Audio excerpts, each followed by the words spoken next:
नमस्कार। तथ्य में आपका स्वागत है। मैं हूं मनीष अवस्थी। यह तथ्य में हम बात करेंगे बीबीसी और तालिबान।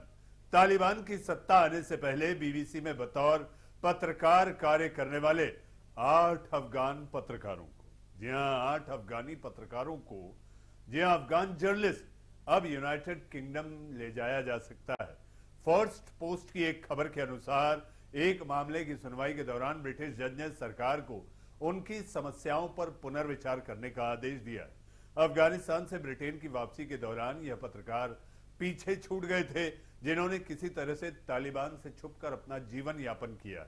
रिपोर्ट के मुताबिक इन पत्रकारों से कई आवेदन प्राप्त करने के 1 साल बाद उनकी अपीलों को खारिज कर दिया गया था। गौरतलब है कि समूह के एक सदस्य को जासूस बताकर तालिबान ने गोली मारकर मौत के घाट उतार दिया था।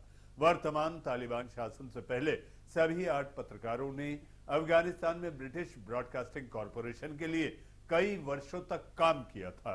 उनमें से कुछ लोकतंत्र यानी कि डेमोक्रेटिक और मीडिया प्रशिक्षण सहित परियोजनाओं पर सीधे तौर पर ब्रिटिश सरकार के साथ जुड़े रहे थे। हालांकि जैसे ही तालिबान ने वापस कब्जा कर लिया, वे और उनके परिवार आसान लक्ष्य बन गए, टारगेट, और उन्हें गंभीर परिणाम भुगतने की धमकी दी गई। जी हां, थ्रेटनिंग।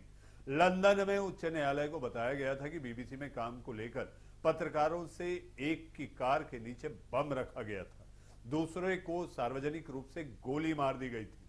साथ ही 2 अन्य लोगों से उनके काम के सिलसिले में पूछताछ की गई और उन्हें प्रताड़ित किया गया।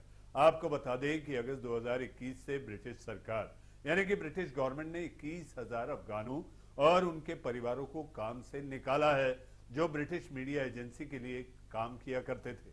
कई अपीलों और कोर्ट केस के बाद सोमवार को न्यायाधीश ने अपनी सुनवाई में कहा कि इस बात को ध्यान में नहीं रखा गया था कि तालिबान बीबीसी और उससे जुड़े किसी व्यक्ति को कैसे देखता है। जस्टिस लेन ने कहा, अगर सरकारी मामले के कर्मचारियों ने इससे जोखिम को पहचाना होता तो 8 पत्रकारों को यूनाइटेड किंगडम आने की अनुमति दी गई होती।